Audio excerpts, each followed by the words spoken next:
नाचना भी एक कला ही है, सबसे नहीं होता भाई। तो कई तो बड़े सुंदर नृत्य करते हैं, तो कई तो ऐसे नाचे कहीं किसी के ऊपर गिर गए ना तो खुद भी गए।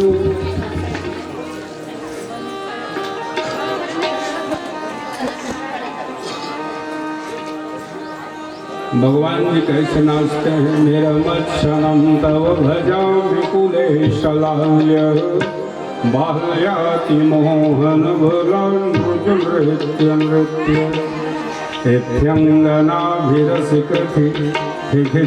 कृतेन तालवलयेन हरिर्नर्त तालवलयेन हरिर्नर्त।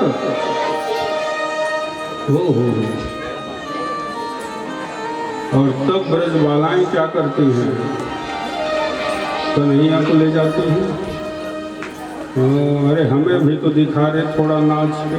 कन्हैया ने तो काहे नाचूंगा, फुकट में थोड़ी नाचता हूँ। तब कहा कि माखन मिश्री देंगे, और इसीलिए कह दिया गया कि शेष महेश गणेश दिनेश सुरेश जाय निरंतर ध्यान।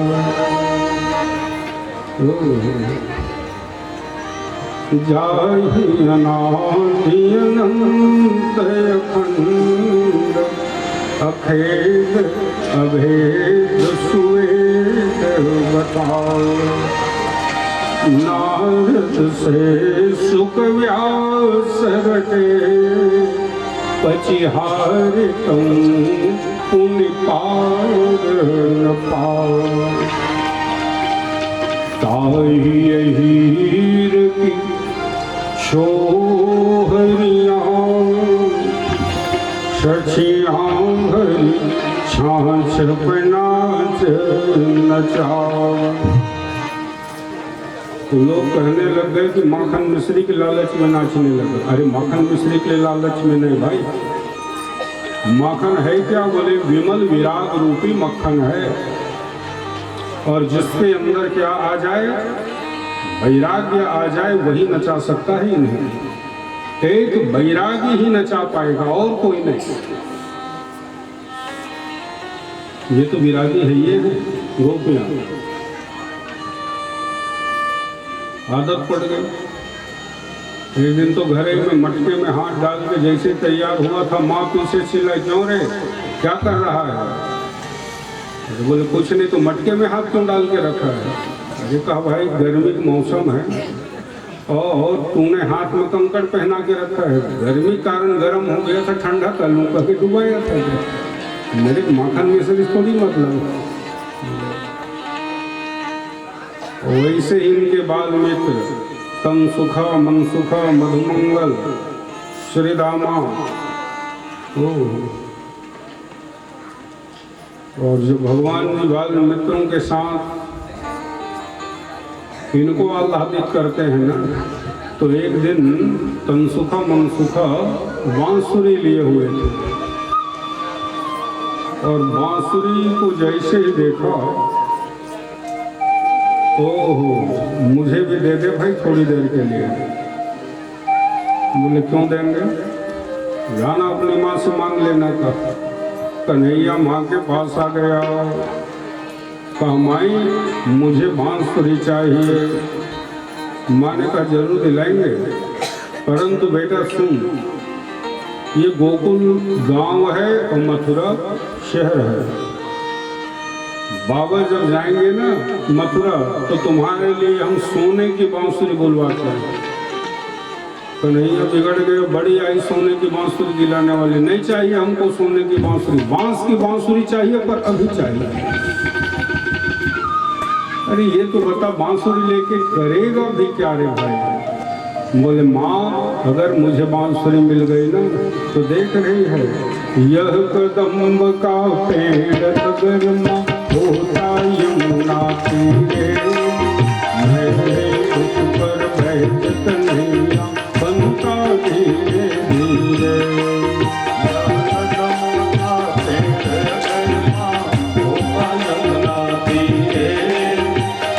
यह उस पर बैठ कन्हैया बनवाती ले देती यदि मुझे बांसुरी तुम दो पैसे वाले किसी तरह की हो जाती यह कदम की डाली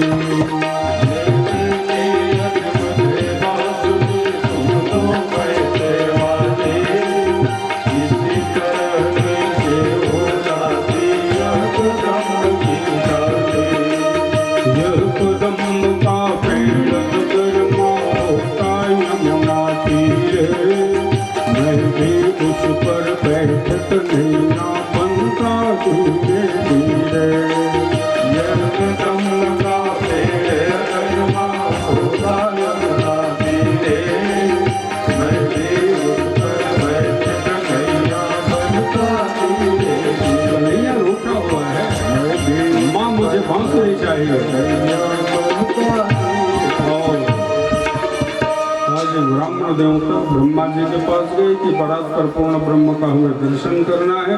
बोले जाइए श्री धाम में हो जाएगा। और वहाँ तो दो हैं, हम कैसे जाने कि यही पूर्ण ब्रह्म है। तब ब्रह्मा जी ने फिर वो बांसुरी निकाल करके दी, ये लेकर के जाएगा इसमें जो तान छेड़ गए। तो ब्राह्मण देवता पहुँच गए।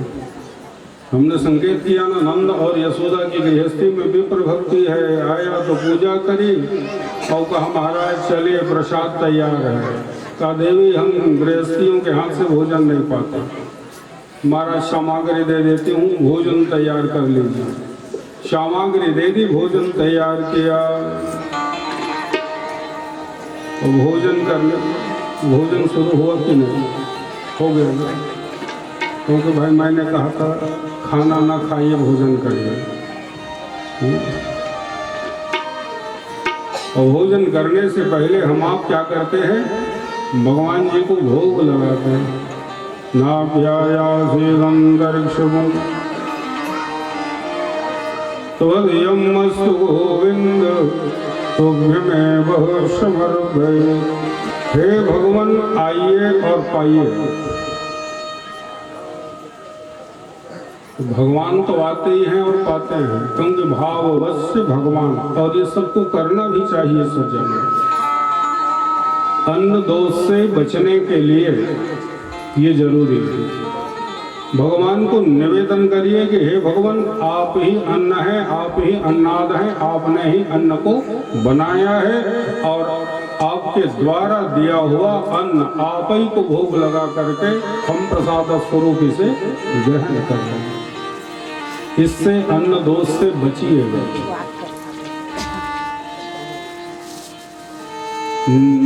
ये निवेदन जरूरी है, तुम्हें ही निवेदित भोजन करो। और सिर्फ भोजन ही नहीं, जब नूतन वस्त्र धारण करते हैं तो भगवत अर्पण करते हैं। नूतन श्रृंगार अगर धारण करते हैं तो पहले भगवत अर्पण करते हैं। और जैसे भगवान जी को बुलाया ना तो पहुंच ही गए ठाकुर जी को। तो महाराज जी नैवेद्य अर्पण किए, वो ताली बजा रहे थे, लेकिन ये कहाँ आने वाले, जो बैठ गए पा रहे हैं, फिर भागने वाले नहीं। पंडित जी ने कहा अरे देवी किसका बेटा है। यशोदा माई दौड़ के आई, बोले महाराज मेरा ही बेटा है, बड़ा नटखट है। क्या किया? बोले भोजन जूठन कर दिया। और क्या किया? नटखट तेरे लिए होगा। तो माँ डांट फटकार के भाग यहाँ से होगा, क्षमा करिए महाराज, दूसरी बार भोजन तैयार कर लीजिएगा। दूसरी बार फिर वो सामग्री दी, पात्र दिया, भोजन तैयार की। कहाँ तेरा बेटा ये पहले बताता, वो खेल रहा है महाराज बाहर। फिर प्रसाद पाने लगे, फिर निवेदन की, फिर कन्हैया आ गया। बोले यशोदा ये बताइए तेरा बेटा इतना ज्यादा नटखट है, यदि अभी अभी बाहर खेल रहा था फिर कैसे आ गया? और माँ भी थोड़ा गुस्साई, कान पकड़ी, क्यों रे क्यों आता है?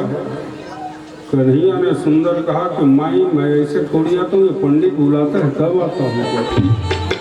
अब उसको न बुलाने वाला समझ रहा है न माँ समझ रही है। भाग यहाँ से। फिर निवेदन करने लगी, महाराज एक बार और भोजन। कहा तेरे घर में भोजन बनाने आया हूँ, खाने आया हूँ। मैं भोजन बनाऊँ तेरे बेटा जुठन करते जाए, नहीं बनाना है। फिर निवेदन करी तो फिर बनाया और फिर कन्हैया आया। ब्राह्मण देवता विचार करते हैं यहाँ दो बच्चे हैं पर यही बार बार क्यों आता है। लगता है कि हम जिसे ये बांसुरी अर्पण करने आए हैं ये वही तो नहीं होगा। झोली से निकाला और जैसे बांसुरी दी, कन्हैया अधरोष्ट से लगाते हैं। वेणुनाद किया है कन्हैया ने। सब पहुंच गए यशोदा माई के पास।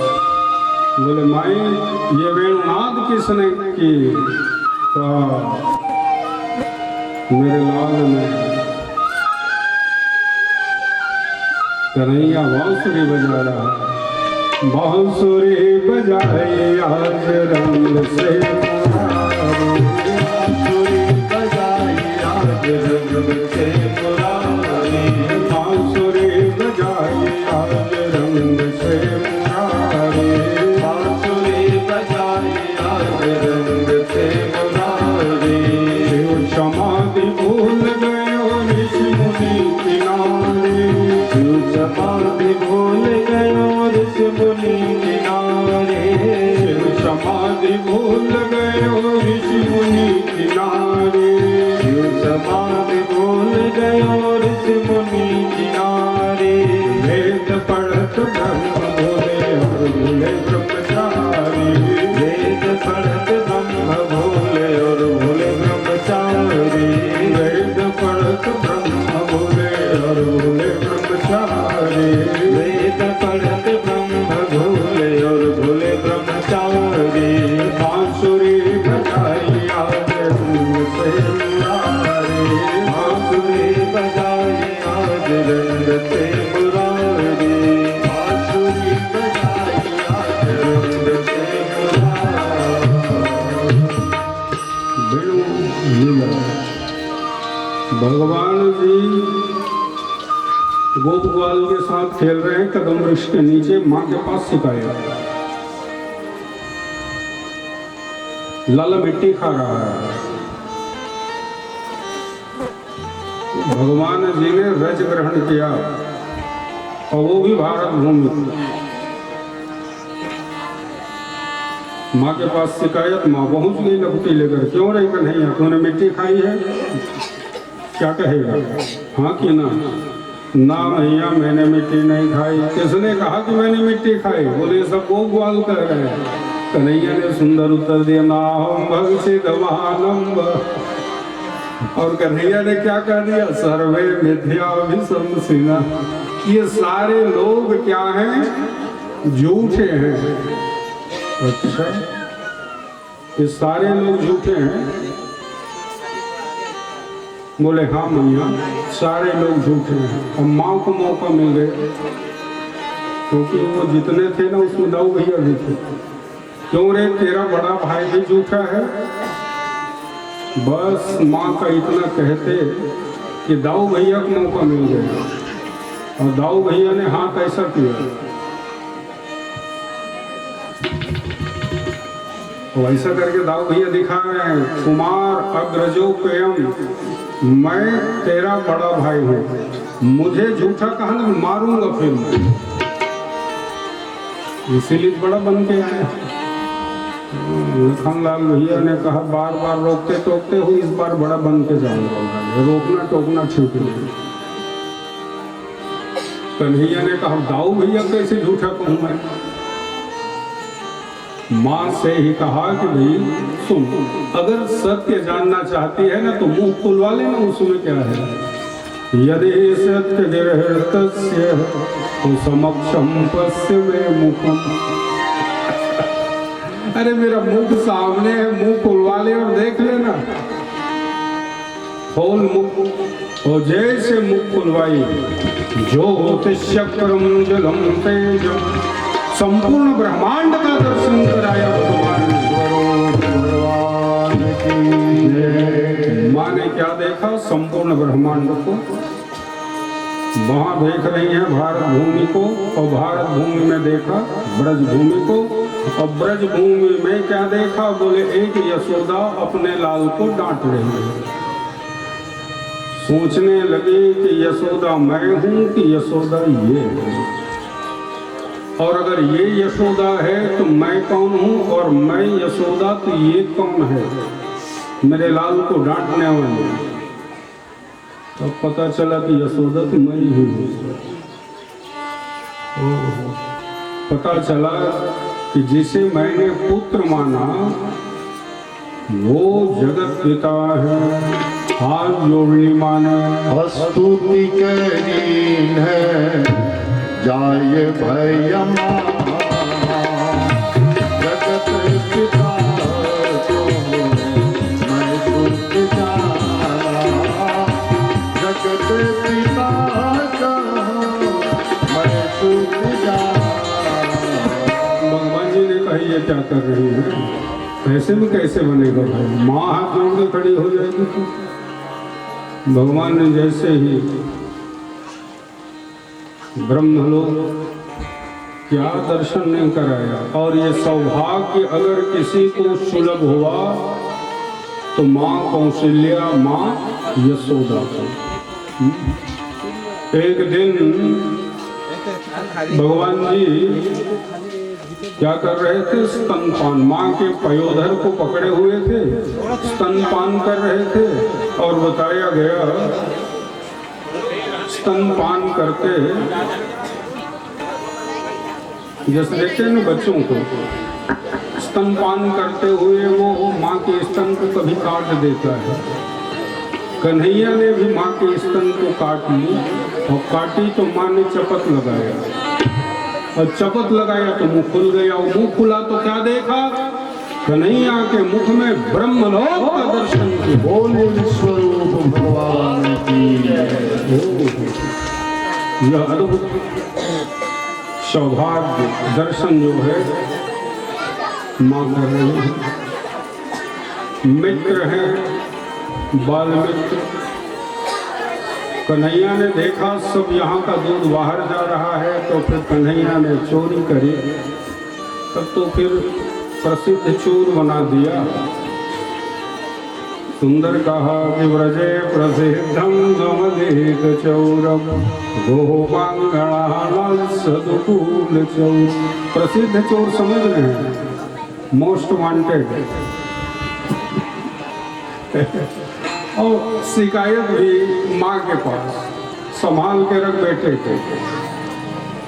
माँ ने कन्हैया को गोदी में बिछाया एक दिन, और पूछने लगी कन्हैया क्यों रे ये बता, काहे चोरी करता है? बोले माँ मैं और चोरी किसने कहा? कहा बेटा ये सब गोपियाँ शिकायत लेके आती हैं, काहे की चोरी करता हूँ मैं? कहा दूध दही की चोरी। तो कितनी भोली है वो, लो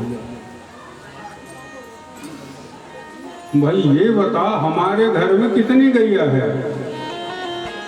माँ बताने लगी कि बेटा हमारे घर में 9 लाख गैया है। तो बोली जिसके घर में 9 लाख गैया हो दूध दही चोरी करने जाएगा? तो माँ को मना लेता और सिद्ध कर देता कि मैं चोर नहीं हूँ, पर पूछता जरूर किसके घर से शिकायत आया। वो तेरे का मतलब है? नहीं ऐसे पूछ रहा हूँ। ललिता आई थी, हाँ तो उसी घर जाना है।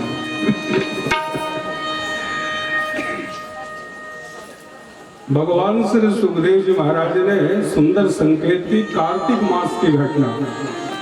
एकदा गृहदासीषु यशोदानंद गेहिनी कर्मांतरनियुक्तासु निर्ममंथ स्वयं दधि। माँ स्वयं क्या करती है? दधि मंथन। कब? कार्तिक महीने में। और इसी मास में भगवान का उखल बंधन हुआ, और उखल बंधन जब हुआ तो भगवान का नाम क्या पड़ा? दामोदर, इसीलिए कार्तिक मास को क्या कहते हैं? दामोदर मास। जैसे ये अभी चल रहा है ना माघ मास, इसको क्या कहते हैं? मकर तक मास कहा गया है। सज्जनों, मां दधि मंथन कर रही है। दधि मंथन माने साधना करना। भगवान जी ने कहा जब मैं मिल गया तब का एक साधना। बोले साधक कहता है आप मिल गए तो भी, नहीं मिले तो भी। साधक को साधना नहीं छोड़नी चाहिए। माँ दधि मंथन कर रही है और दधि मंथन करते शरीर से कर्म, वाणी से गान और मन से स्मरण। दधि मंथन कर रही है। दधि मंथन माने साधना करना। पर वो गा भी रही हैं, बांके बिहारी जय हो तुम्हारी, बांके बिहारी जय हो तुम्हारी, बांके बिहारी जय हो तुम्हारे, बांके बिहारी जय हो तुम्हारे, जय हो तुम्हारी लाला जय हो तुम्हारे,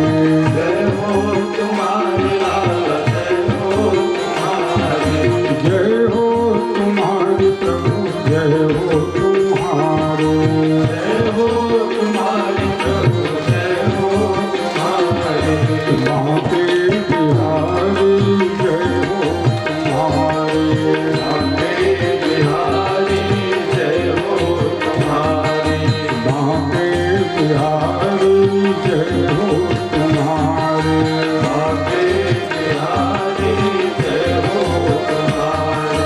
अखियाँ तरस रही है हमारी, अखियाँ तरस रही है हमारी, अखियाँ तरस रही है हमारे, अखियाँ तरस रही है हमारे।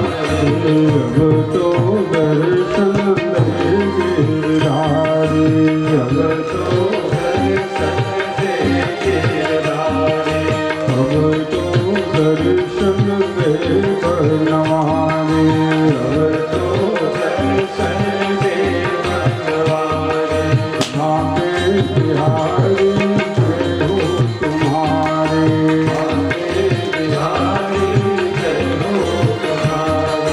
माँ गान कर रही है, स्मरण कर रही है,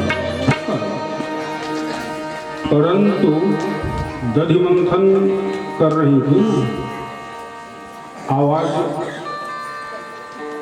वैसे सही मायने में मधुर आवाज होती है, ठीक है? कभी किए कि नहीं? अब तो मिक्सिंग जमाना है, वो उसका आवाज सही नहीं होता। दधि मंथन जो करते हैं, लेकिन इससे भी कन्हैया की निद्रा भंग हो, बैठ गया उठ के और माँ को चिल्लाने लगा, पुकार रहा है माँ को, माँ मुझे भूख लगी है दूध पिला दे। पर माँ क्या कर रही है? साधना कर रही है। साधक को चाहिए कि साधना करते ध्यान न भटके।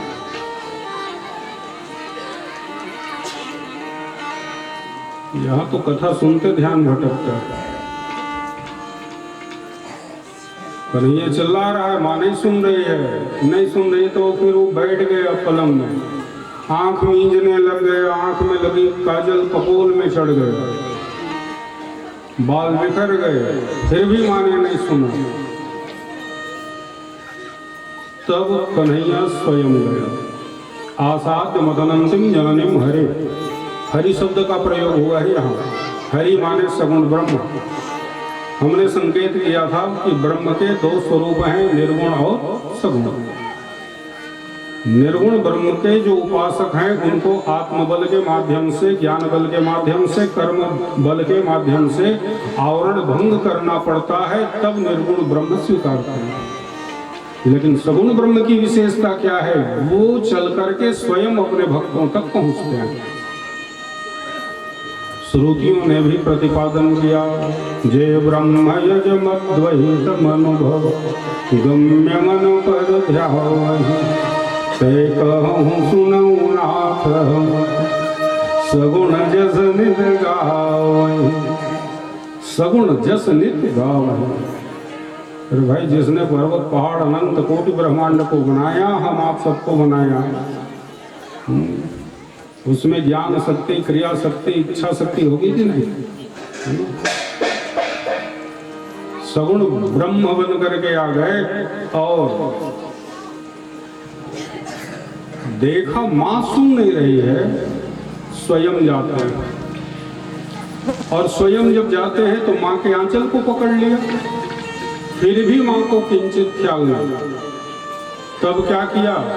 न्यसेध मावह, किसे पकड़ा? दधिभाजन को। दधिभाजन मथानी। थोड़ा सा अंतर है, कुछ ज्यादा अंतर नहीं है। कुर्चिका,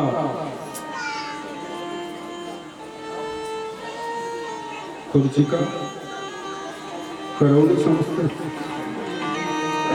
वही कुर्चिका है। नसेध मावह, और जैसे ही बस पकड़ा, मां की दृष्टि कहां पड़ी? लाला के ऊपर। स्नेह स्मितम, इच्छति मुखम है। मां जब अपने बच्चों को जब देखती है, अपने सुख के लिए देखती है कि बच्चों के सुख के लिए?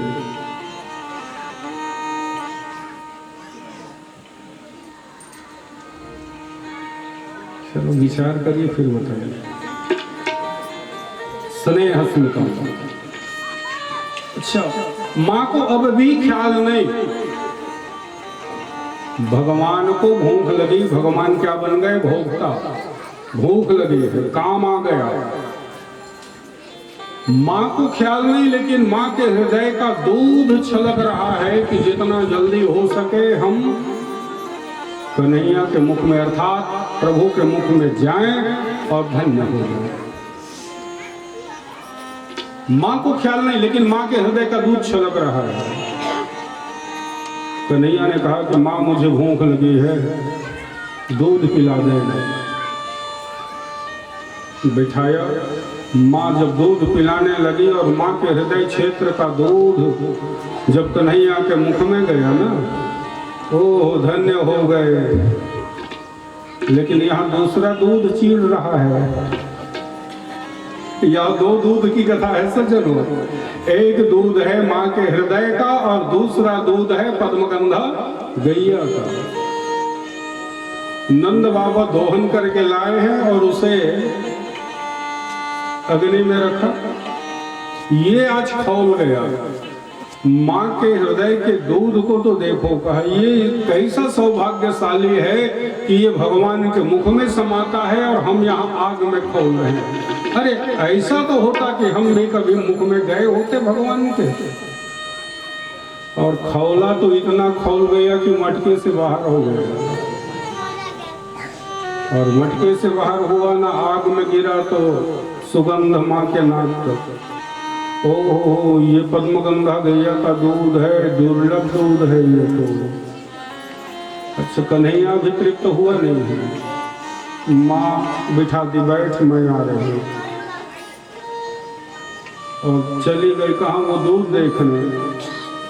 पद्मगंधा गैया का दूध देखा, अरे हमारा खौलना तो सार्थक नहीं हुआ, क्योंकि भगवान अभी तृप्त नहीं हुए और माँ छोड़ के आ रही है। मानो लज्जावश वो बैठने लग गए मटका में, नीचे जा रहा है, मुंह छिपाने लग गए। कहाँ कहाँ खौल गए, नहीं खौलना चाहिए। माँ ने कहा क्यों भैया? अरे जो भगवान का नाम लेता है, तुम कृष्ण का नाम ले रहे हो ना, अरे जो कृष्ण का नाम लेता है उसे शांति मिलती है, तुम काहे यहाँ खौल रहे हो? चलो तुम्हें भी शांति प्रदान कर दें। माँ ने क्या किया? उठा करके अलग रख दी। परंतु यहाँ भगवान के पास पहले क्या आया? काम भोक्ता बन गए। क्रोध आ गया, सोचा मैं काहे पीछे हटूं, मुझे भी जाना चाहिए। क्रोध आ गया, और जब क्रोध आया ना तो भगवान जी ने कहा मैं अभी भी अतृप्त हूं। माँ ने मुझे दूध पिलाया नहीं और छोड़ के चली गई। क्रोध आया ना तो दधि भाजन उठाया, मड़ीसा तोड़ फोड़ गया। क्रोध आ गया, जैसे क्रोध आया तो भगवान जी को हरि कहा क्रोध नहीं करना चाहिए, और क्रोध जब हो जाए तो क्या करना चाहिए? दान मेवा ही या नाम रोष मोसाघ दोष कर। ये क्रोध रूपी अघ के लिए दान ही एक विकल्प है। दान का है करूं के हयंग वीन संज्ञायाम, क्या रखा हुआ था घर में? कल का मक्खन लेके चढ़ गया अटारी में, बंदरों को खिलाने लगा। भैया मुझे क्रोध हो गया है, समन के लिए तुम लोग पाओ। पहले काम आया, उसके बाद क्रोध आ गया, और क्रोध आया तो लोभ ने सोचा मैं काहे पीछे हटूं, मैं भी जाऊं। लोभ भी आ गया। लोभ कहां से होता है? अधरे एव लोभ। लोभ कहां से होता है? अधर से। और अधर का रंग क्या है? लाल। और दांत का रंग क्या है? श्वेत। भगवान जी अधर को दांत से दबाने लगे। नहीं, रजोगुण ठीक नहीं है, सतोगुण ही होना चाहिए।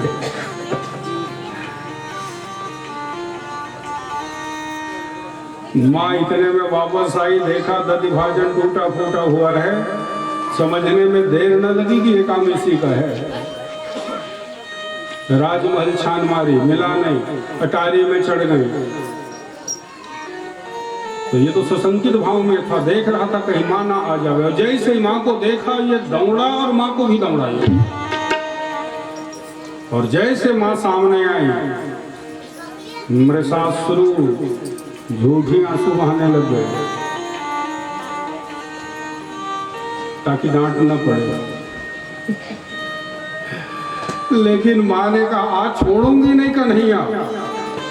और जैसे कहा कि नहीं छोड़ूंगी तो कन्हैया दौड़ के गया और कहाँ बैठा?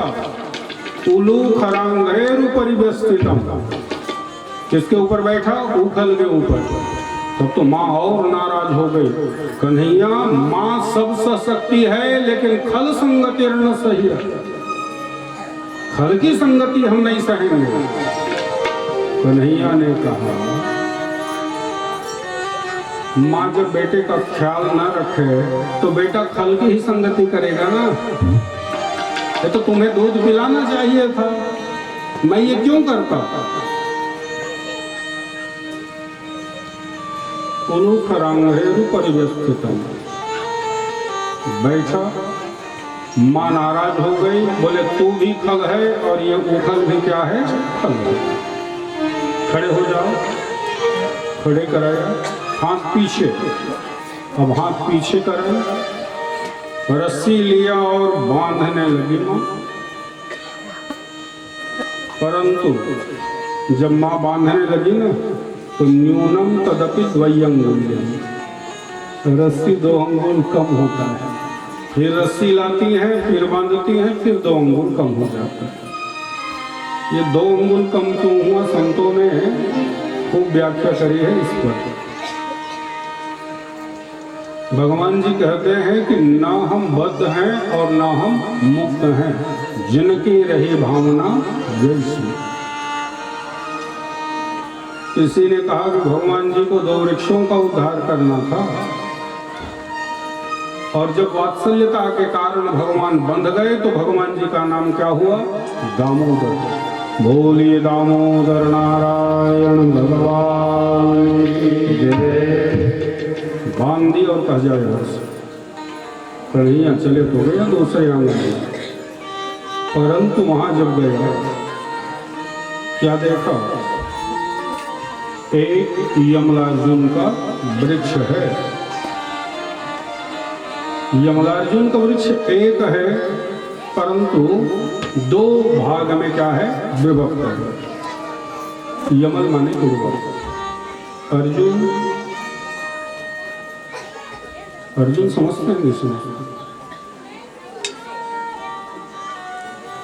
कौवा जो बोलते हैं ना गाँव में, हाँ वही तो अर्जुन वृक्ष है। तो हृदय रोग के लिए खूब कारगर है अर्जुन छाल।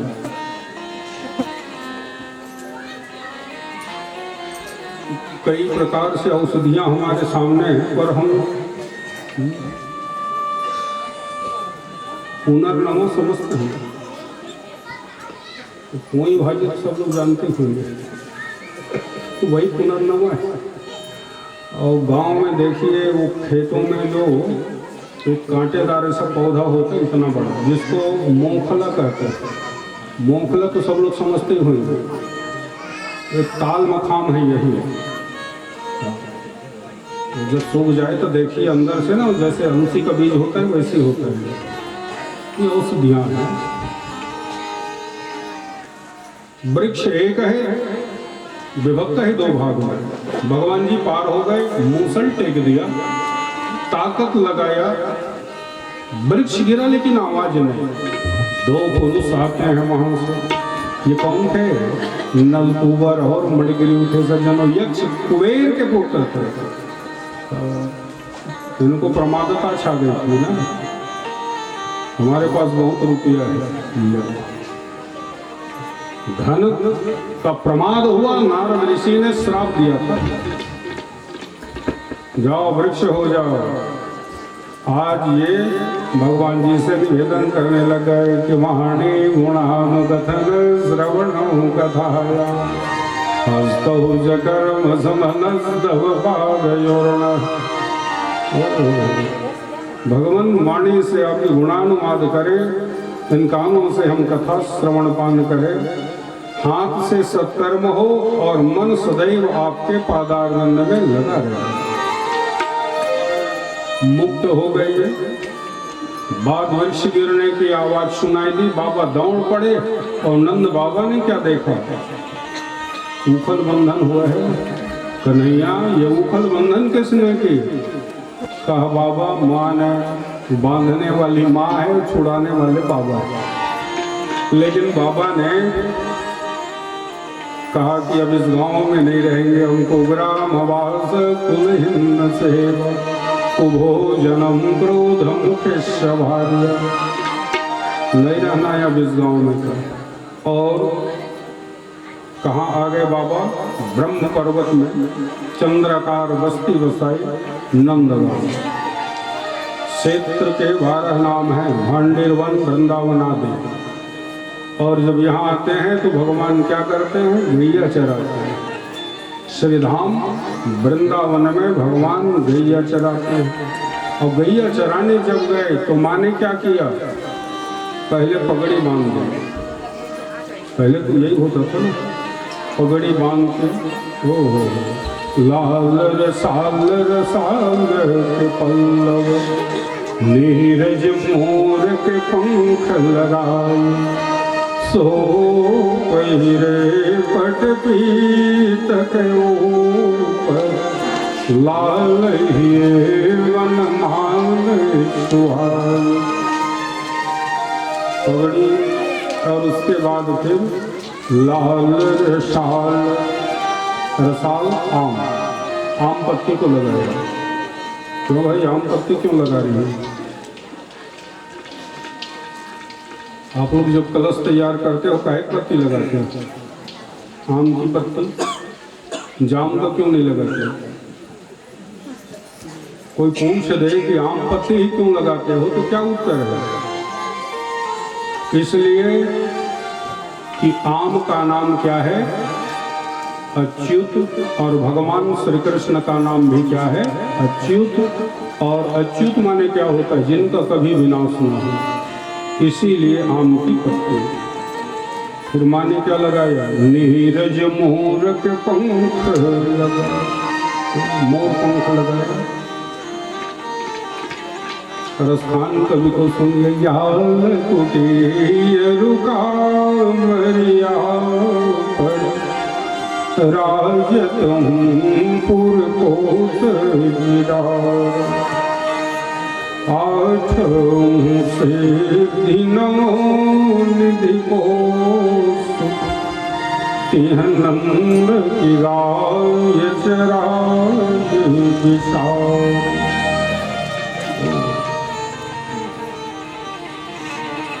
कन्हैया कहाँ गए? गैया चराने के लिए। और वो भी कहाँ गए? कालिंदी के किनारे। मानस में गंगा सुरसरी है और भागवत में यमुना। गौ माने इंद्रियां, इंद्रियों को कहाँ चराइए? भक्ति के किनारे, भक्ति नदी के किनारे चराइए।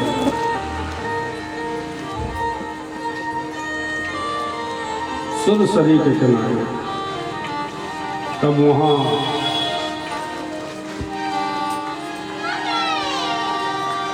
धेनुकासुर, अरिष्टासुर,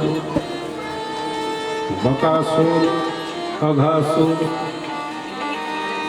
इतने दैत्य आए।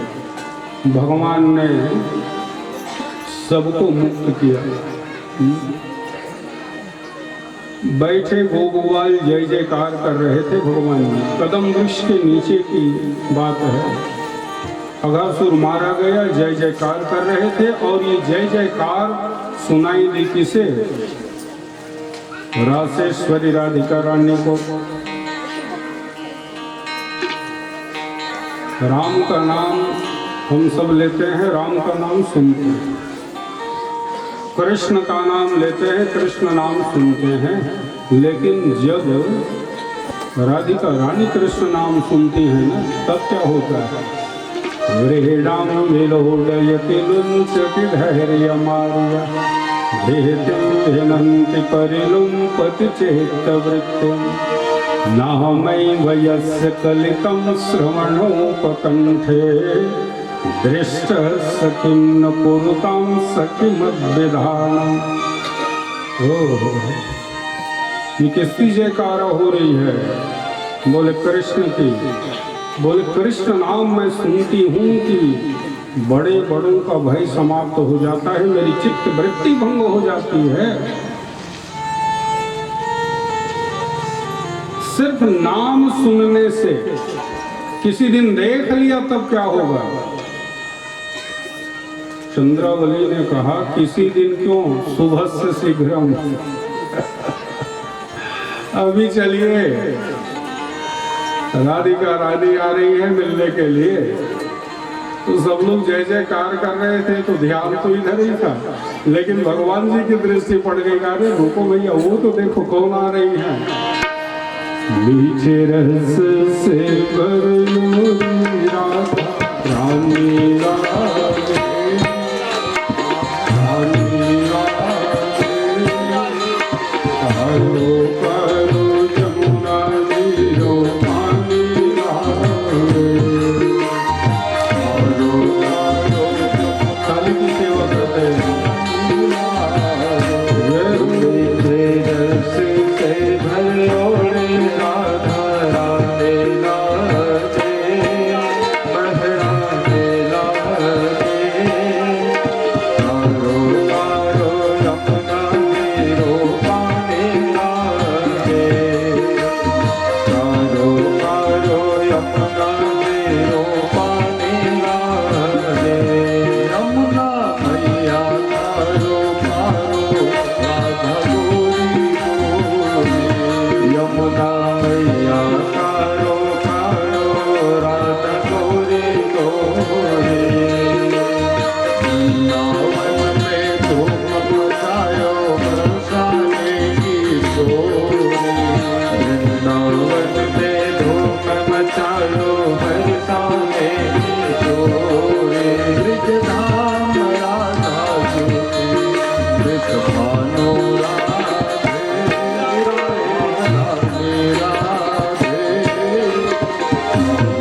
राधा राधा नाम जपत है जो नर आतुरा, जिनकी बाधा दूर करत है श्री राधा जी के नाम, जिनकी बाधा दूर करत श्री राधा जी के नाम। नित रंग की छबीले बतरानी राधे, रानी राधे, आरो आरो जमुना तीरो पानी लागे, आरो आरो जमुना तीरो पानी लागे। वो मीठे रस से भरोड़े राधा राधे लागे, राधे लागे, आरो आरो जमुना तीरो पानी लागे, आरो आरो जमुना तीरो पानी लागे, आरो आरो जमुना तीरो पानी लागे, आरो आरो जमुना तीरो पानी लागे, आरो आरो जमुना तीरो पानी लागे। भगवान श्री कृष्ण स्वयं स्वागत करते हैं रासेश्वरी का, और यहाँ राधा कृष्ण का मिलन हो। भगवान जी ने निवेदन करे कि रासेश्वरी रास में आई, क्योंकि भगवान जी यहाँ क्या करते हैं, रास। वृद्ध वनिता गोपगोपाल गौ माता के साथ भगवान क्या करते हैं, रास करते हैं सज्जन। रास मंडल में रासेश्वरी का आगमन होता है, और जब भगवान जी रास करते हैं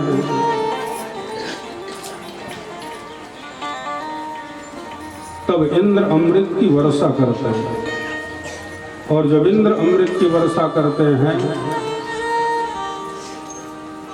कालंदी में जो बूंद पड़ता है कमल के रूप में परिणत होता है।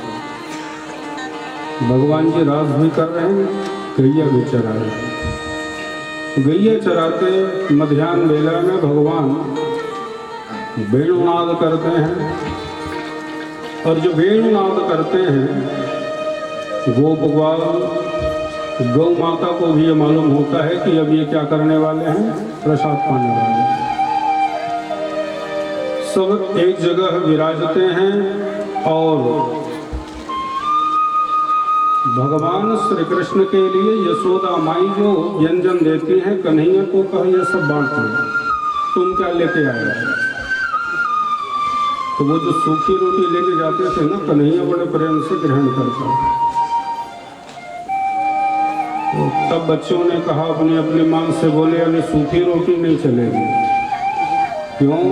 बोले कन्हैया हमें व्यंजन देता है और हम लोग सूखी रोटी देते हैं।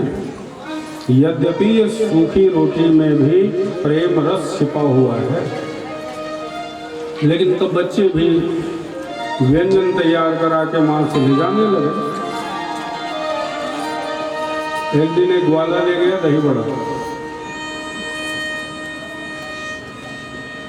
दही बड़ा लेके गया ना,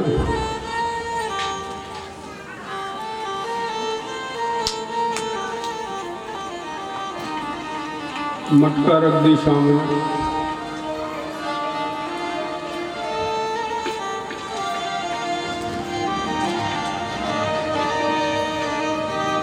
मटका सामने रखी तो दही बड़ा का कहना था। ओहो,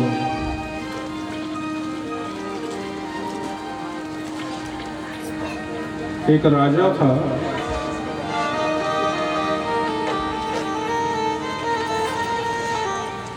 और राजा को उसका जो कुल गुरु था ना वो विद्वान था नहीं। एक दिन राजा ने प्रश्न की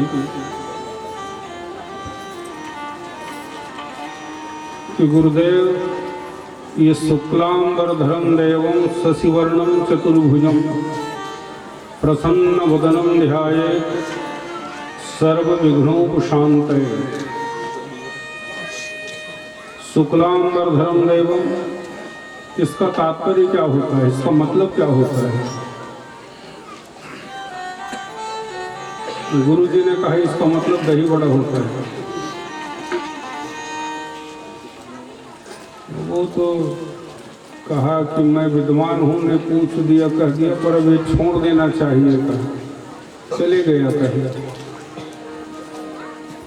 तो जो भी विद्वान आते थे ना, तो राजा बड़े भाव से हाथ जोड़ करके ये पूछता था, महाराज जी बताइए कि शुक्लांबर धर्म देवम का अर्थ क्या होता है?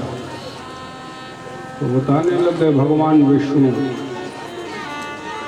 इसका अर्थ क्या है? भगवान विष्णु है। और जैसे कहते हैं ना भगवान विष्णु, बस बस रहने दो, गलत बता रहे हैं, किसी को मानते ही नहीं।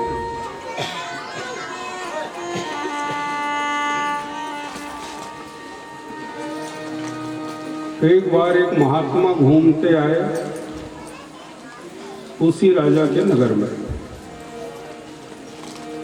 और जब नगर में आए ना तो वो महात्मा सुना कि राजा जो है, जो भी यहाँ विद्वान आता है, संत महात्मा आते हैं, उनसे वो पहले प्रश्न करता है, शुक्लांबर धर्म देवम का अर्थ क्या है? पर आज तक किसी ने बताया नहीं इसका अर्थ। महात्मा तो बड़े विद्वान थे, सोचा कहाँ ठहरना चाहिए। तो उसी नगर में ना एक नाई था, नाई के घर ठहरना चाहिए।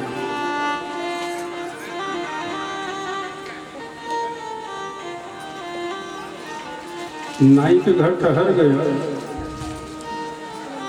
अब नाई जाता है रोज राजा को मालिश करने। नाई ने कहा महाराज मेरे घर का है, ठहरे हैं, चलिए ना राजभवन में। कहा जाएंगे समय आने पर, तुम जाके बताओ राजा को कि यहाँ हम आए हैं।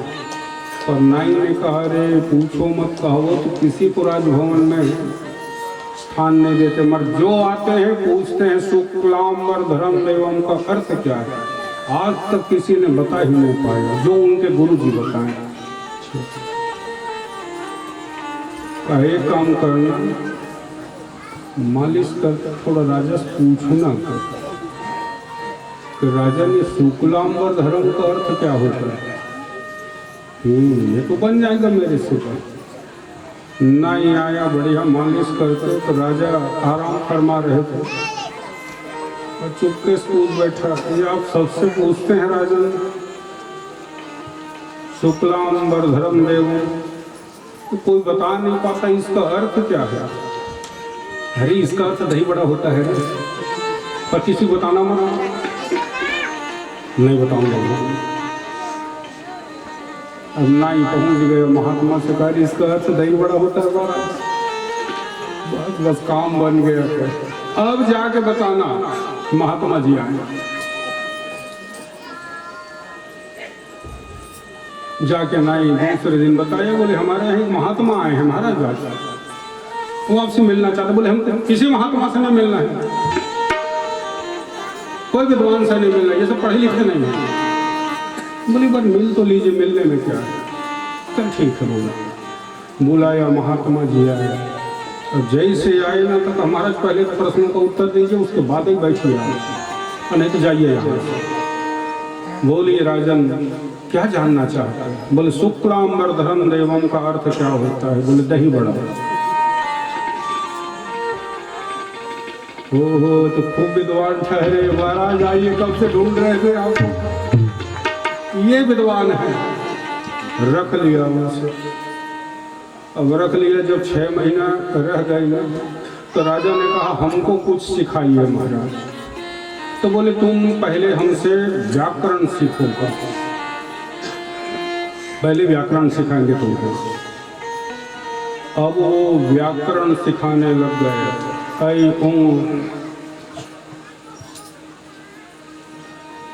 धीरे धीरे वो शुरू किया बेचारा। और जब व्याकरण पढ़ लिया, सिद्ध हुआ, तो समझ गया शुक्लांबर धर्म देवम का अर्थ क्या होता है। तो महात्मा से कहा कि गुरुजी तब तो इसका अर्थ दही बड़ा नहीं होता क्या? हमारे गुरुजी ने बताया था शुक्लांबर धर्म देव। तो दही बड़ा कैसा होता है? शुक्ल अंबर वाला होता है, शशि वर्णम, जैसे चंद्रमा गोल गोल होता है ना, दही बड़ा। चतुर्भुजम, चतुर लोग भोजन करते ही इसका। अब इसको पा लिया तो सर्व विघ्नों को शांत हो जाता है, शांत कर देता है। और गुरुजी हम तो गलत अर्थ में लगे थे, व्याकरण सीखा तब पता चला कि सही में इसका अर्थ विष्णु होता है। कहा हम भी अगर विष्णु कहते तो आप मानते नहीं, इसीलिए बताना पड़ा दही बड़ा। मटके में दही बड़ा लेके आया ग्वाला, कहा खाओगे का नहीं है? बोले हाँ। मटका दे दी, मटके से दही बड़ा निकाला कन्हैया, और दही बड़ा निकाल के खाने लगा। अच्छा खाता भी है, विनोद भी करता है। वाह वाह वाह, बड़ी सुंदर दही बड़ा तेरी माँ ने बना के भेजा है। तेरी माँ मोटी है ना, इसीलिए मोटी मोटी दही बड़ा बना के भेजा है। पर बच्चे बुरा नहीं माना। आज कन्हैया की दृष्टि पड़ गई ऋषि सांडिल्य का पुत्र है मधुमंगल। बोले मधुमंगल, ये सब मेरे लिए कुछ न कुछ लेके आते हैं, और तुम कल तेरे घर से आना चाहिए। और वो बेचारा ना कह रहा है ना, क्योंकि उसके घर में कुछ है ही नहीं। कन्हैया ने कहा मेरे घर खाने जानता है? माँ ने कहा था तो भैया ब्राह्मण का बेटा है, मेरे घर रोज भोजन कर लिए कर, इसी बहाने ब्रह्मभोज हो जाएगा। कल अपने घर से लाना। गई चरा के लौटते हैं तो भी संकेत किया। जाके मधुमंगल ने माँ से कहा कि माई, कन्हैया ने कल कुछ मंगाया है, बना दीजिए। क्या बनाऊं बेटा, हम और तेरे पिता तो व्रतोत्सर्ग करते हैं, तू तो उसी के घर खाता है। अरे देखना भाई, कुछ हो तो बना देना। माँ ने ढूंढा, क्या मिला? खट्टी छाछ। और जब खट्टी छाछ मिली तो कहा कढ़ी बना दूंगी। उस खट्टी छाछ की दूसरे दिन क्या बनाया? कढ़ी बना दी, मटके में डाल के दे दिया। मधुमंगल को मालूम था कि खट्टी छाछ की बनी हुई कढ़ी है।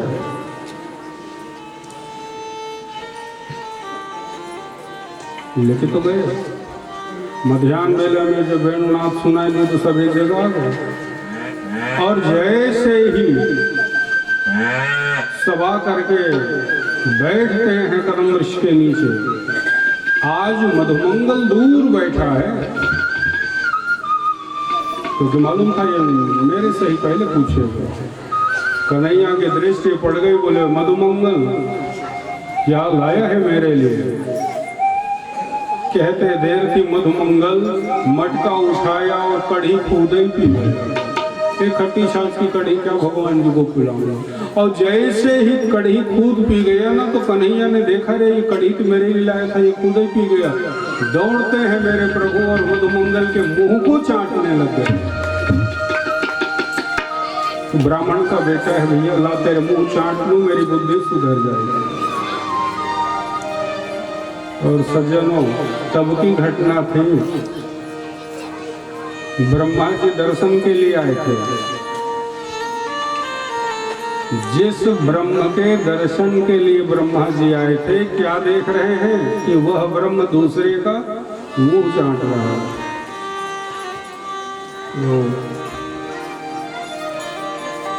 और सिद्ध कर दिया ये ब्रह्म नहीं हो सकता। गौ माता को, बछड़े को, गोपाल को छिपा लिया। और बाद ब्रह्मा जी आते हैं शरणापन्न होने। जब पता चला भगवान जी का छल करते हैं मेरे साथ, ब्रह्मा जी ने भागवत में 40 श्लोकों में भगवान का ध्यान किया। भगवान जी ने देखा तक नहीं ब्रह्मा की ओर। सुन रहे हैं ना? 40 श्लोकों में ध्यान किया, लेकिन भगवान जी ने देखा तक नहीं ब्रह्मा की ओर। इंद्र ने भी गलती करी, ब्रज बहाने का प्रयास किया, सामर्थक गण को भेजा, लेकिन महाराज इंद्र ने 10 श्लोकों में स्तुति करी और भगवान जी ने कहा बस हो गया, ठीक है चलो माफ कर दिया। भगवान क्षमा कर देते हैं 10 श्लोकों में, और कहा जो वैभव दिया है जाओ उसका उपभोग करता है। लेकिन ब्रह्मा जी ने 40 श्लोकों में ध्यान किया है, ब्रह्मा जी की ओर देखते नहीं। क्या लगा ब्रह्मा तुम्हें? यावद्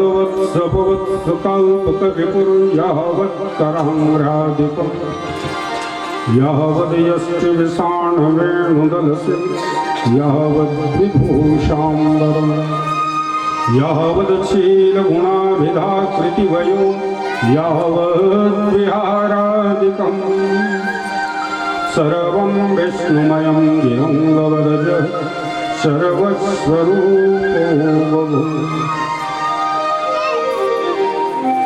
सर्वस्वरूपो बभूव। तुम्हें ये जो दिखाई दे रहा है ना, ये गैया, ये बछड़े, ये पर्वत, ये पहाड़, ये गोप, ये ग्वाल, ये सब मैं ही हूँ।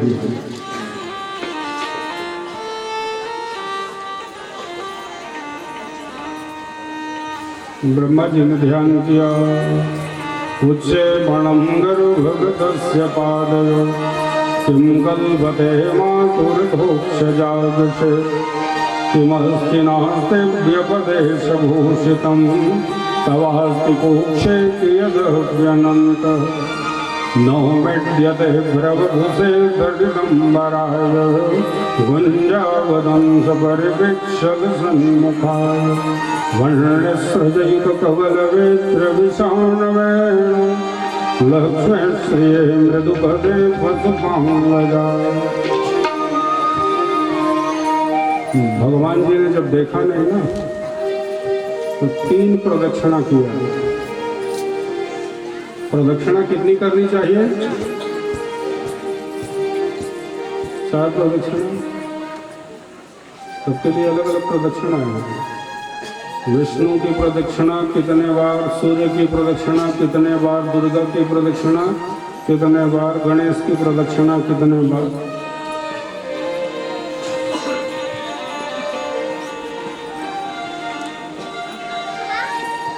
अब लोग कहेंगे महाराज ब्रह्मा जी हैं, 4 प्रदक्षिणा नहीं किया, 3 ही प्रदक्षिणा करके क्यों चले गए? क्योंकि भगवान प्रसन्न नहीं हुए, नाराज हैं। क्या समझ रखे हो? अच्छा, इंद्र को क्षमा करते हैं, ब्रह्मा को क्षमा नहीं करते, क्यों?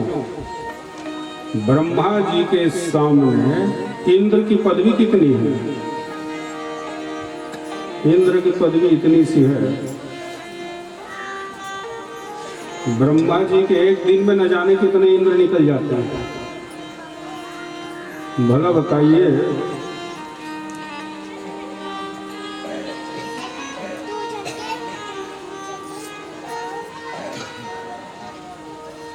ग्राम प्रमुख अगर भ्रष्ट हुआ तो गांव जाएगा क्यों? नहीं, तो गांव ही बस लेके डूबेगा। लेकिन प्रदेश का मुखिया अगर भ्रष्ट हो गया तो प्रदेश जाएगा। मान लो कहीं देश का मुखिया भ्रष्ट हो गया तो देश ही न बचे। तो ब्रह्मा समझिए क्या है? देश का मुखिया। और इंद्र क्या है? ग्राम का मुखिया। कितना अंतर है दोनों में? और जब अधिकारी नाराज हो जाए ना, तो कर्मचारी ज्यादा बहस नहीं करता, तो जितना सुना में चुपचाप सुनता है और बस डायरी रखता है, भागो यहाँ से, रुकना ठीक नहीं। ब्रह्मा को 4 प्रदक्षिणा करना था, 3 ही करे और भागे वहां से।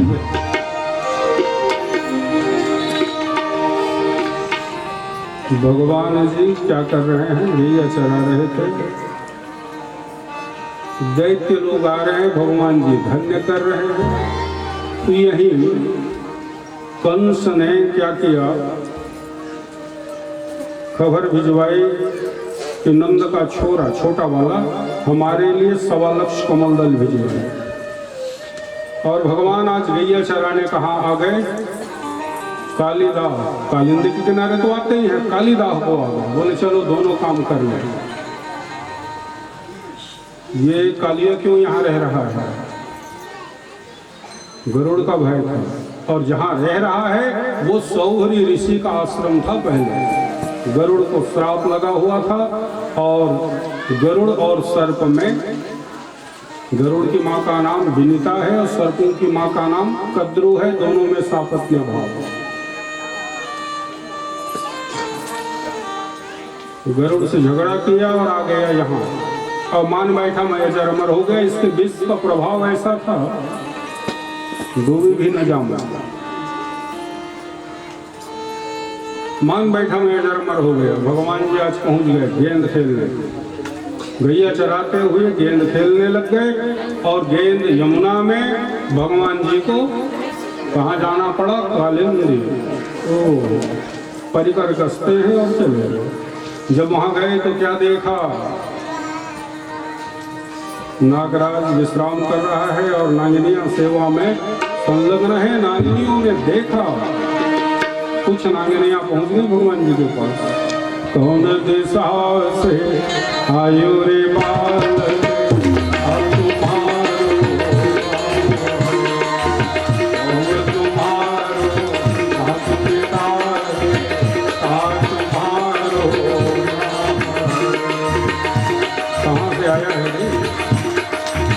कन्हैया ने क्या कहा? उत्तर दिशा से आयो रे नाथ गोकुल राम हमारो नाथ यशोदा सीतानंद जी कृष्ण हमारो। यहाँ क्यों आया है? बोले मामा के खातिर आया हूँ। 1.25 लाख कमंडल में हुआ। नागिनियों ने देखा, कहा इसकी सूरतिया सुंदर है, देख करके दया उपज रही है। 1.25 लाख कमल तोड़ के दे दे। 1.25 लाख कमंडल तोड़ करके दे दिया। बोले रख और जा यहाँ से। ले बालक गले आए माला कमल खाता गोरिया। कन्हैया ने कहा क्या करूँगा इसे? अरे तूने तो कहा था मुझे 1.25 लाख कमल चाहिए। कहा तो था पर एक काम और बाकी है। वृंदावन में गए डोला नागनाथन वालिया। वृंदावन में हिडोला तैयार करके रखी है। रस्सी की कमी पड़ गई है। नागराज को नाथने आया हूँ। नागिनियों ने कहा झगड़ा करके आएगा घर से? क्यों रे बालक बालक भूले कि तुम्हारो मन क्रोध उपजे बालक जूझन आया। कन्हैया ने कहा ना हम किसी से बात विवाद करते, हम तो बस ऐसे ही। न हमारो मन मगन भूले नगर नारी साया। न हमारो मन क्रोध उपजे नागनाथन आया। हम तो नागराज को नाचने के लिए आए। तुम्हें देख करके ना हमें दया उपज रही है। कन्हैया ने कहा मेरे ऊपर दया उपज रही है, परंतु मैंने तो सुना था नाग से ज्यादा खतरनाक नागिन होती है। और आप लोगों को अगर दया उपज रही है मेरे ऊपर ना, तो नागराज को जगाइए और जरूर दया करेगा। नागिनियों ने कहा लगता है कि अब इसकी मृत्यु करीब है, अभी मरने वाला। जगाना चाहिए नागराज को। जगाने लग गए। जागो बलवंत दूल्हा बालक दूल्हन आया। जब मुझे प्रभु जल के जय से ही उठाया। जल नागराज जागता है। बस देखा कन्हैया को, प्रहार करने लगा। कन्हैया ने लगाई छलांग, कालिया के मस्तक पर विराजमान हो गए। नृत्य करने लगे।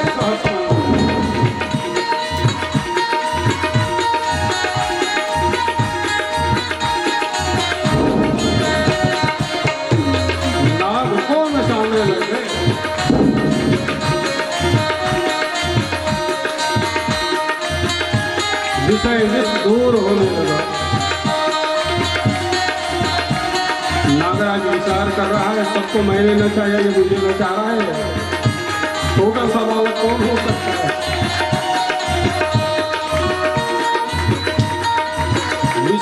विष जब दूर होने लगा, कालिया विचार करता है कि लगता है कि ये कोई साक्षात, क्योंकि साधारण व्यक्ति तो मेरे विष के प्रभाव से ऐसे ही जल करके भस्मीभूत हो जाता है, ये मुझे नचा रहा है। जैसे जैसे विषय विष दूर होते गया, समझ में आया कोई और नहीं, साक्षात ब्रह्म मेरे सामने। और बस कालिया जो है वो दंडवत करता है, और जैसे दंडवत किया, निवेदन रखता है सामने, प्रभु सुनिए, नागराज ने कहता है, मैं खल हूँ भगवान,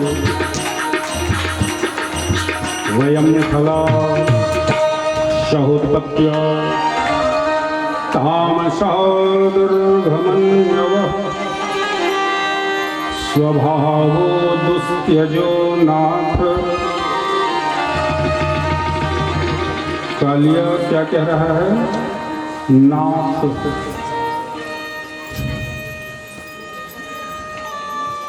इसलिए हमने संकेत किया कि भागवत सुनते संबोधन सुनिए, नाथ।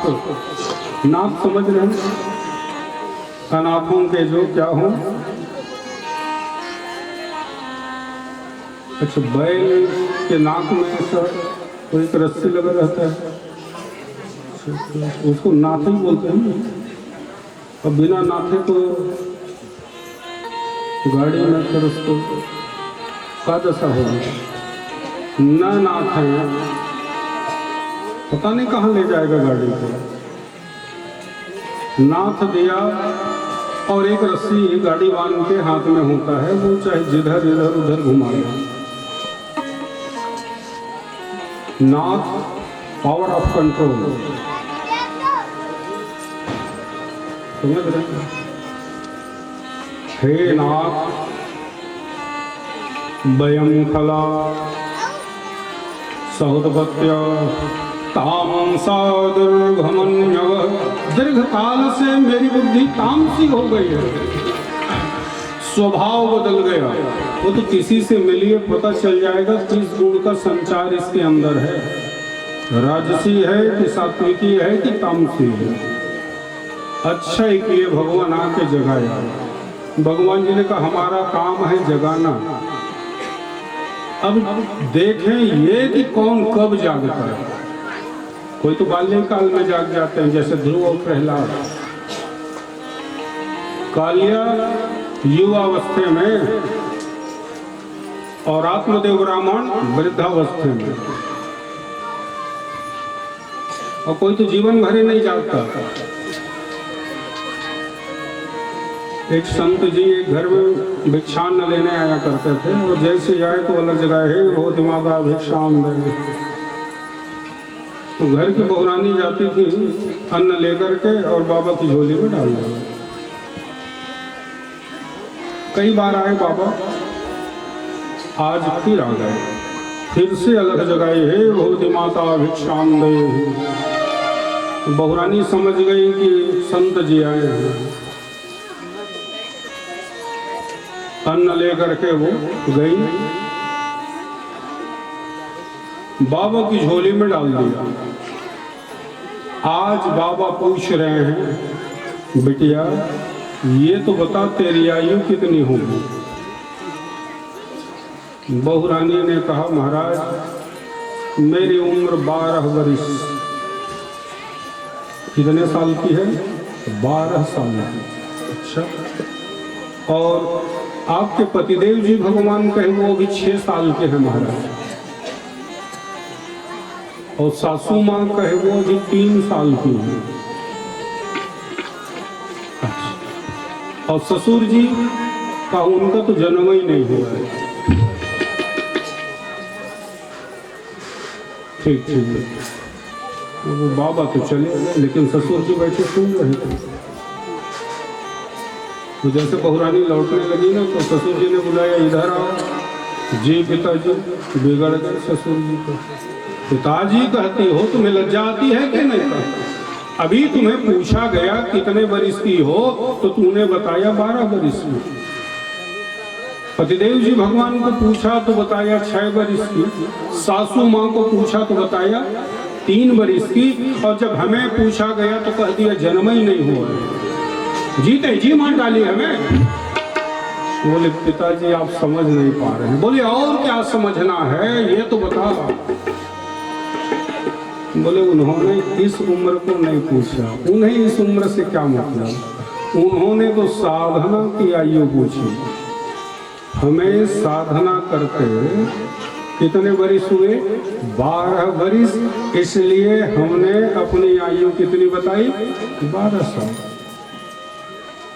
पतिदेव जी भगवान को पूजा पाठ करते 6 साल हुए, इसलिए पतिदेव की आयु कितनी बताई? 6 बरिस। हम दोनों को देख करके सासू माँ 3 बरिस से भगवान जी के लिए 2 अगरबत्ती जला रही है, इसलिए उनकी आयु कितनी बताई?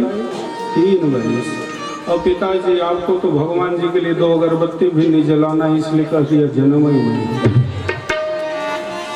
कहाँ गलत किया हमने? हे साम न वेद्या न तपो न दान ज्ञानम न शीलम न गुणो न धर्म ते मृत्यु लोके भूमि भारभूता मनुष्य रूपेण मृगाः सरन्ति। अच्छा ही किया प्रभु आके जगह दिया है। मेरी बुद्धि तामसी हो गई, स्वभाव बदल गया था ना।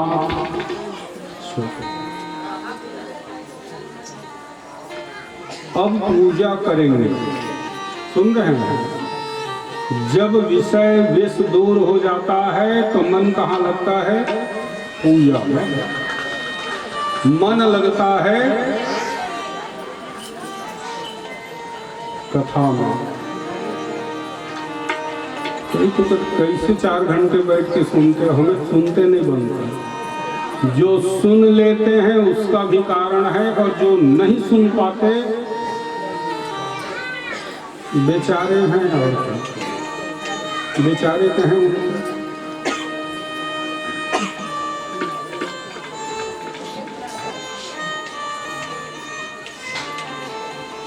विषय विष दूर हुआ, मन पूजा में, मन पाठ में, मन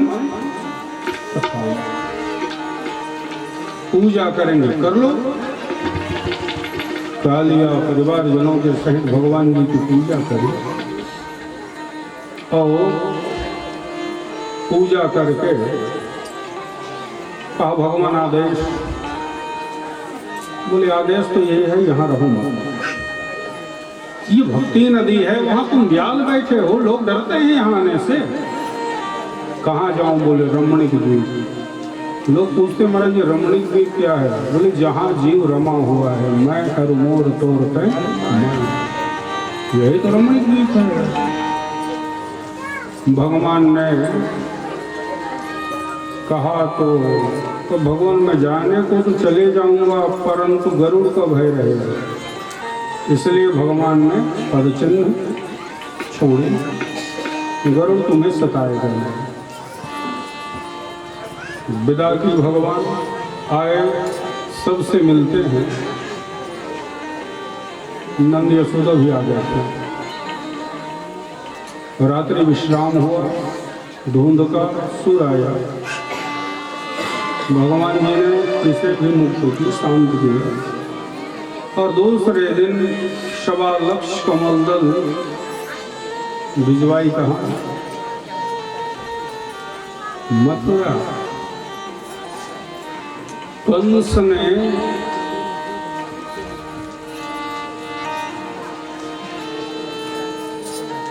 ये 1.25 लाख कमल दल कौन लेके आया है? जो लेके आया है बुलाओ। जी महाराज। बोले ये किसने भिजवाई है? बोले नंद का छोरा छोटा। कहां से? बोले कालिदास से। अरे तो ये मरा नहीं? बोले नहीं महाराज, वहां का रहने वाला कालिया को भेज दिया। तब तो भाई समझ में आ गया।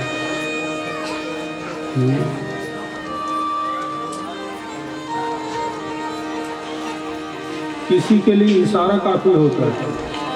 तो कहावत सुने हैं ना, समझदार के लिए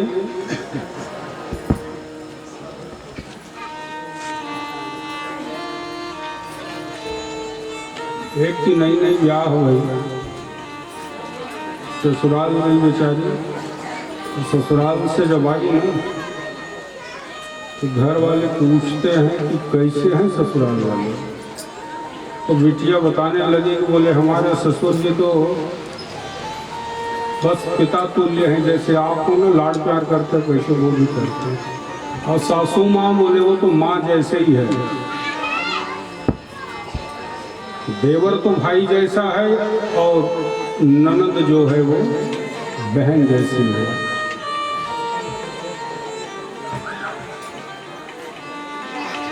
अच्छा, कई घर में तो ननद ही सास का रोल करती है। सुनरी ननद कल तू भी जाएगी।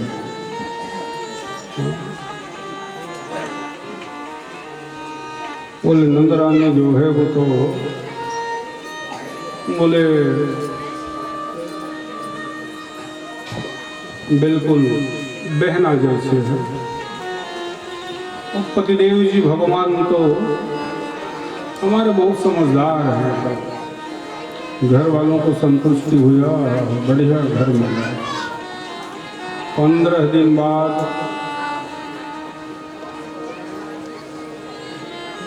दामाद जी पहुंच गए बेटिया को लिवाने। और सुंदर व्यंजन तैयार करो और पवाओ। बेटिया खुद ही बैठ गए व्यंजन तैयार करने। और जब बुलाया भोजन के लिए आइए, तो आज घर वाले भी वहाँ सब बैठे हैं। भाई दामाद जी आए हैं तो अच्छे से बताया गया कि कन्या जो है वो पूरी छान के गर्मा गर्म पूरी समझते हैं।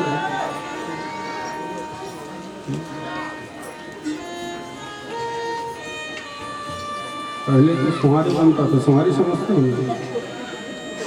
अब सुहारी कहाँ, पूरी हो गया। वो तो जितना बड़ा हमारा बिजौरी होता है। और पड़ोस के जैसे तो सोचा ये कितना टुकड़ा करूँ इसको, टुकड़े में ही जाएगा। तो एक काम करता हूँ, जैसे बच्चे से रोल करते हैं ना, एक पूड़ी को ऐसे रोल किया, खीर में डुबाया और एक ही बार में पावा। अब एक बार में पावे, घर वाले देखे इसकी तो खूब बड़ाई की थी बिटिया ने, पर ये तो ऐसे पा रहा है जैसे कभी पाया है कि नहीं। अब बिटिया देख रही थी, एक बार तो मेरी ओर देखा ही तो मैं इशारा करूं इसको। अब वो देखा ही नहीं रहा है, पाए जा रहा है बेचारा। तो बिटिया कहे कहा बताऊं, कहे गर्मा गर्म ना ये धारा ही जमाऊं करो। जितने